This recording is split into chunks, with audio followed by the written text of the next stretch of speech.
विद्यार्थियों, इस वीडियो में हम देखेंगे कक्षा 8 विज्ञान अध्याय 4 दहन एवं ज्वाला। यह 8th ग्रेड पुस्तक का अध्याय 4 है, दहन एवं ज्वाला। इससे संबंधित प्रश्नों के उत्तर हम देखें किस प्रकार से आप 8th ग्रेड पुस्तक में प्रश्नों के उत्तर लिखेंगे। तो यहाँ हम जैसे देख लेते हैं, निम्नलिखित सामग्री में से कौन सी सामग्री जल्दी जलती है, कौन सी थोड़ी देर बाद जलती है, उनको नीचे दी गई सारणी में उचित क्रम स्थान पर लिखो। तो पत्ती, रबर का टुकड़ा, लकड़ी और खांच। जैसे पत्ती सामग्री का नाम है, यह जल्दी जलती है। इन वस्तुओं के अलावा, इन पदार्थों के अलावा रबर का टुकड़ा पत्ती की अपेक्षा देर से जलता है, लकड़ी देर से जलती है और कांच सबसे देर से जलता है। आपने देखा होगा कि पत्ती जल्दी जल जाती है, लेकिन लकड़ी का टुकड़ा थोड़ी देर बाद जलता है। जलते समय भी किसी पदार्थ या सामग्री में ज्वाला उठती है, लेकिन किसी पदार्थ में ज्वाला नहीं उठती। यदि पेट्रोल, मिट्टी का तेल, CNG जैसे दाह्य पदार्थ का उपयोग हम सावधानीपूर्वक नहीं करें तो क्या होगा? सभी ज्वलनशील पदार्थों के भंडारण एवं परिवहन में बहुत अधिक सावधानी की आवश्यकता होती है। यदि दुर्घटनावश कहीं आग फैलती है तो उस पर नियंत्रण की सही जानकारी के बारे में सभी को पता होना चाहिए। इसी प्रकार हम देखते हैं कि कुछ जलने वाले पदार्थ ज़्यादा ऊष्मा या गर्मी देते हैं, लेकिन कुछ पदार्थ जलने पर कम ऊष्मा देते हैं। ऐसा क्यों होता है? क्योंकि उनके ऊष्मीयमान विभिन्न होते हैं और उनके जलने का तरीका, जलने के बाद का स्वरूप आदि अलग अलग होता है। इनकी कीमत में भी अंतर होता है, इनके उपयोग में भी सावधानी आवश्यक है। अब आगे हम देखते हैं कुछ सही विकल्प। यहाँ हम सही विकल्पों को देखेंगे।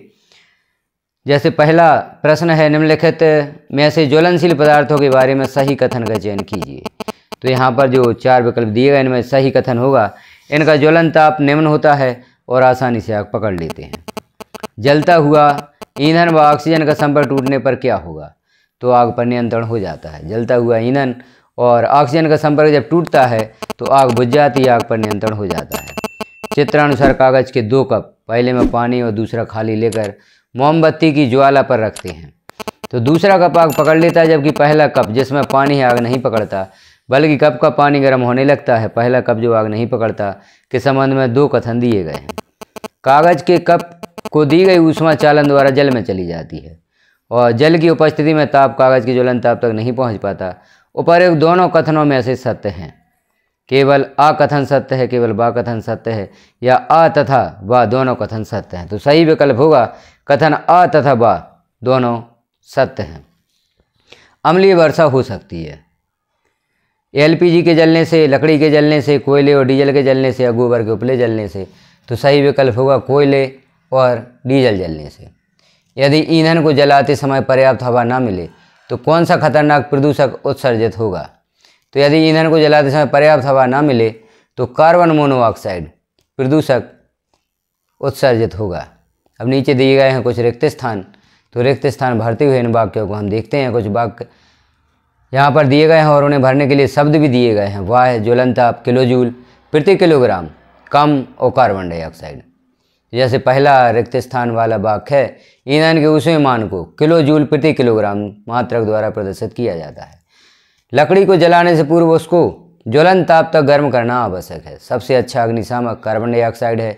पेट्रोल का ज्वलन ताप लकड़ी की अपेक्षा कम होता है और मोमबत्ती की ज्वाला का बाह्य क्षेत्र सबसे अधिक गर्म होता है। अब अति लघुत्तरीय प्रश्न यहाँ देखते हैं। प्रश्न तीसरा है, चित्रानुसार 2 कांच के जार A तथा B दिए गए हैं। A जार में कार्बन डाइऑक्साइड गैस और B जार ऑक्सीजन गैस से भरा है। प्रत्येक जार में एक साथ एक एक जलती मोमबत्ती रख दी जाए तो कौन सी मोमबत्ती अधिक समय तक जलेगी और क्यों? उत्तर होगा जार B में रखी मोमबत्ती देर तक जलेगी, क्योंकि दहन के लिए ऑक्सीजन गैस आवश्यक है। कार्बन डाइऑक्साइड गैस से ऑक्सीजन का संपर्क टूट जाता है। अगला प्रश्न है, ज्वलन ताप किसे कहते हैं? गीले कागज तथा सूखे कागज में से किसे जलाना आसान होगा? उत्तर होगा वह न्यूनतम ताप जिस पर कोई पदार्थ जलने लगता है उसका ज्वलन ताप कहलाता है। सूखे कागज को जलाना आसान होगा क्योंकि इसका ज्वलन ताप गीले कागज से कम होगा।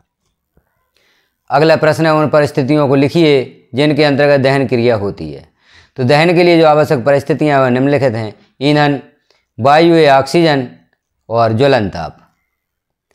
अगला प्रश्न है, हमारे वायुमंडल में ऑक्सीजन 21% है और कार्बन डाइऑक्साइड का प्रतिशत 0.03% है।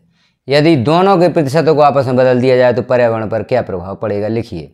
उत्तर होगा यदि वायुमंडल में ऑक्सीजन और कार्बन डाइऑक्साइड के प्रतिशत को उलट दिया जाए तो यह जीवन के लिए हानिकारक होगा। मनुष्यों और जानवरों के लिए उच्च कार्बन डाइऑक्साइड विषाक्त हो जाएगी, फेफड़ों को नुकसान होगा, ग्लोबल वार्मिंग को भी कार्बन डाइऑक्साइड गैस बढ़ाएगी। अगला प्रश्न है, रसोई गैस को जलाने पर कोई आवाज़ नहीं होती लेकिन पटाखों के जलाने पर तेज आवाज़ होती है, क्यों? स्पष्ट कीजिए। तो उत्तर होगा रसोई गैस जलाने पर कोई आवाज़ नहीं देती क्योंकि वह सीधे हवा में धीरे धीरे जलती है, जबकि पटाखे तेजी से हवा में फैलने वाली विस्फोटक गैसें बनाते हैं। अगला प्रश्न है जो लघु उत्तरीय प्रश्न है, कोयले की तुलना में मिट्टी के तेल के भंडारण में अधिक सावधानी क्यों बरतनी पड़ती है जबकि दोनों ही ईंधन है? तो उत्तर होगा कोयले की तुलना में मिट्टी के तेल के भंडारण में अधिक सावधानी बरतनी पड़ेगी क्योंकि मिट्टी का तेल एक अत्यधिक ज्वलनशील और अस्थिर तरल ईंधन है, आसानी से वाष्पीकृत होकर ज्वलनशील वाष्प उत्पन्न करता है और आग पकड़ लेता है, जबकि कोयला कम ज्वलनशील है। अगला प्रश्न है, विद्युत उपकरण एवं पेट्रोल जैसे ज्वलनशील पदार्थों में लगी आग को बुझाने में जल उपयुक्त नहीं है, क्यों? समझाइए।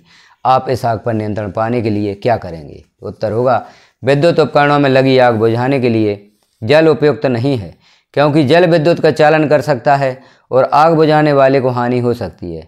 तेल और पेट्रोल में लगी आग को बुझाने के लिए जल उपयुक्त नहीं होगा। जल तेल से भारी होता है, जल नीचे बैठ जाता है, पेट्रोल ऊपर जलता रहता है। इस आग को बुझाने के लिए कार्बन डाइऑक्साइड का उपयोग किया जाता है। अगला प्रश्न है, एक वैज्ञानिक ने एक ईंधन विकसित किया जिसका ऊष्मीयमान अधिक था तथा ज्वलन ताप 20 डिग्री सेल्सियस था तथा यह ईंधन प्रदूषण रहित था। क्या यह एक अच्छा ईंधन था? यदि हाँ तो कारण दीजिए।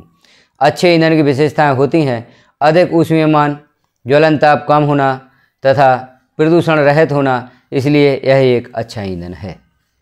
अगला प्रश्न, यदि ईंधन का ज्वलन ताप कमरे के औसत तापमान से कम हो तो क्या समस्या उत्पन्न होगी? ऐसी स्थिति में होने वाले दहन के प्रकार का नाम तथा उदाहरण लिखिए।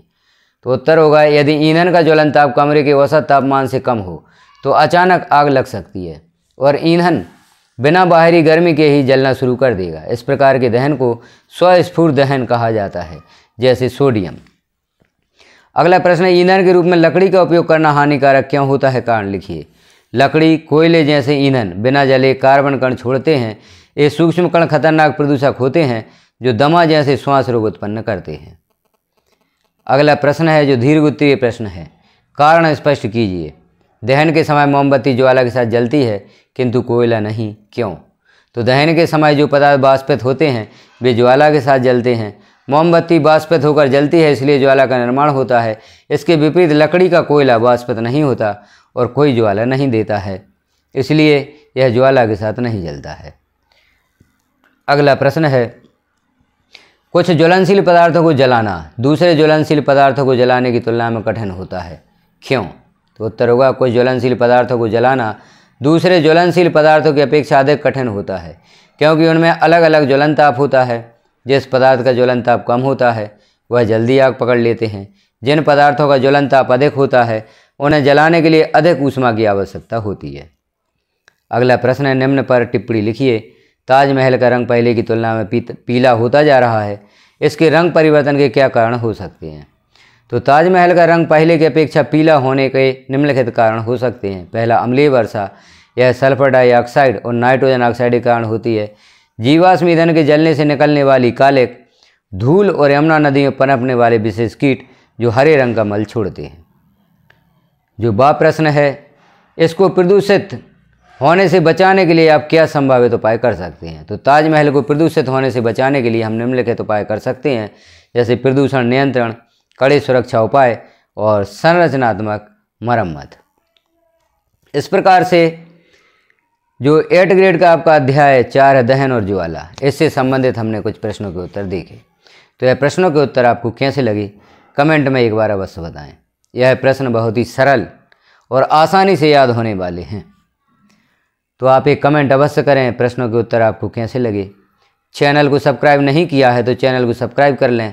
चैनल पर विजिट करके आप प्ले लिस्ट में सिर्फ अपनी कक्षा से संबंधित अध्ययन सामग्री भी देख सकते हैं। तो चैनल को सब्सक्राइब करते हुए बेल आइकन को क्लिक कर ऑल पर प्रेस कर दें ताकि जैसे ही अगले अध्यायों के प्रश्नों के उत्तर पब्लिश किए जाते हैं तो वह नोटिफिकेशन ग्रुप में आपको प्राप्त हो सकेंगे। वीडियो को अन्य साथियों में शेयर भी करें ताकि उन्हें भी इन प्रश्नों के उत्तर प्राप्त हो सकें। वीडियो को लास्ट तक देखने के लिए आपका धन्यवाद।